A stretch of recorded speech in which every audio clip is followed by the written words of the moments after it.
Five Nights at Freddy's is universally known for its complicated and convoluted lore. Up until the fourth game, the lore was overshadowed by the gameplay cycles, taking a less prominent role in the series than now. I'm sure most of you are familiar with game theory's MatPat, the man who pretty much deciphered the entire lore timeline. If you haven't seen his videos, I would highly suggest them because they fully break down and dive deep into the lore of the games. But that's not what I'm here to do today. Today, I want to break down the lore of the movies and determine exactly what was altered from the lore of the games. Then, I can break down how it will affect the final movie entry. To fully understand what has been altered in the movies, we need to understand exactly what happened in the first 3 games. Obviously, the movies are based on the first 3 games, but they take more inspiration from later titles that you may be aware of. For example, the Springlock scene in the first movie was based out of the third game. It's almost an exact recreation of the freed spirits forcing William Afton into the Spring Bonnie suit to be ultimately springlocked. Another example is the brief Circus Baby cameo in the second movie. Circus Baby originated from the 5th game of the series, so why is she featured in the second movie? All signs point to Scott deliberately rewriting the lore of the movies so it could fit the overall narrative of the entire series. Back when the first 3 games were the only ones in existence, we thought as a fanbase that it was the end. The real ending of the third game even confirmed that it was the end of the original game's lore. But then, Scott began to make huge expansions to the universe in the latter half of the games. Now that we know that the lore is different than the games, we can break down each movie. The first movie follows Mike Schmidt, the security guard of the first game, and his younger sister, Abby Schmidt. Abby Schmidt is a brand new character to the series. She was never featured in any of the games. The only resemblance she has is to Elizabeth Afton, the girl who was scooped by the Circus Baby. Now let's backtrack a little bit. From the lore of the games, we know that Michael Schmidt is a fake name that Michael Afton works under. Michael Afton is obviously the son of William Afton. Up until the release of the second movie, most people assumed that Mike Schmidt would later be revealed to be Michael Afton. But that never happened. Scott decided to break the character into 2 separate characters, almost like 2 different personalities that represent both halves of Michael Afton. The movie Michael Afton represents his dark side, trying to continue the legacy of his father's work. This variant of Michael represents the events before the bite of 83. When he finally saw his wrongdoing in his actions towards the crying child. He would then go on to end his father's creations. Unfortunately, in the movie universe, it seems the crying child does not exist. This could mean many things that I will dive into later. The other half of Michael Afton is known as Michael Schmidt. This is the alias he used in the first game as a security guard. This side is represented as the better half. He wants to protect his sister Abby and keep custody of her from her aunt. This is where it gets a little confusing. Obviously, we have 2 Michaels in the movie universe, each representing a different side of Michael Afton. So why did Scott write the movies this way? I believe it was meant to make a more coherent narrative that audiences can follow, but that's up to your own determination. Now I want to talk about Abby again. In Vanessa's flashback sequence in the second movie, we see the Circus Baby. Most people miss a very important key detail of her appearance. Her eye color. Typically, Circus Baby's eyes are blue before she is possessed by Elizabeth. Then, her eyes turn green after the scooping. This proves that someone, presumably the Elizabeth of this movie universe, was scooped 20 years ago in Vanessa's vision. The Circus Baby was already possessed. So wouldn't this mean that the events of Sister Location already happened in the movie universe? Yes, it does.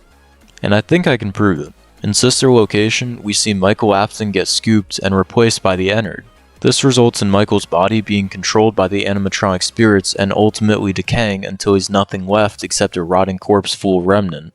Remnant is the remaining souls of the dead that are inside the animatronics. Thanks to the remaining remnant in his rotting corpse, Michael miraculously lives. Despite the Ennard abandoning ship, Michael continues to live on. Maybe this is why he appears in the second movie as a killer attempting to continue his father's legacy. Because it's not actually Michael, it's Ennard. I believe that Scott split the character in 2 to represent both halves of Michael Afton, the good and the bad. Michael Schmidt is meant to represent the good by protecting his sister. Michael Afton is meant to represent the bad by killing more innocent people. Now I want to talk about Vanessa. Vanessa was not introduced in the series all the way until Security Breach. She was the main security guard on the hunt for the protagonist, Gregory. We've seen nothing of Gregory in the 2 movies, so it's pretty safe to assume that he is not prominent in this universe. However, Vanessa has been a central plot point. In the games, Vanessa is not an Afton. She has no association with that family. However, in the movies, she is an Afton with very close ties to William. I've seen a lot of fan theories floating around about Vanessa being the replacement to William's original daughter, Elizabeth. Maybe that would explain a lot considering the similarities in the characters and William's obsession with her, calling her his favorite. Pretty weird considering Elizabeth was William's favorite in the games. Don't you know you're my favorite? Now suddenly it's Vanessa? What if Vanessa was taken as a young child and raised in William's family to mask the guilt of his daughter's death? This would explain the green circus baby eyes. It's pretty clear that Michael Afton and Vanessa Afton were the main differences in the lore. However, there are many more changes that are not as easy to spot. For example, the Wizards in the second movie. Initially, in the game's lore, the Wizards were used as the vessels for the dead souls of the original missing children's incident.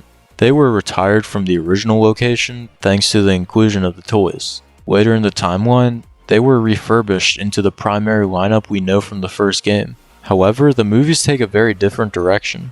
The movies show the Wizards as their own set of animatronics, different from the classics. They are simply prototypes that are used in present day for parts. They are not possessed and only attempt to kill when under Charlotte's control. This move confused many of the original fans. Before the second movie came out, I was under the impression that the Wizards were their own set of animatronics that came way before the classics or even the toys.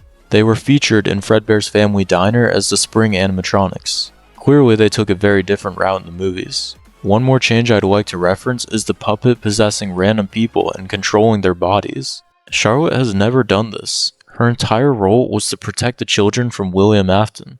So why does she want to kill random people? It's just so out of character. All of these subtle changes would have no effect on the average viewer. However, being a pretty long-time fan, I was mind-boggled trying to understand the movie's direction. I think this just further proves my point that the movies were made with the general audience in mind. Now looking forward to the upcoming third movie, it seems it will be the most faithful to the game's lore. We know Springtrap will be the main antagonist thanks to the post-credit scene, and Henry Emily will have a major role.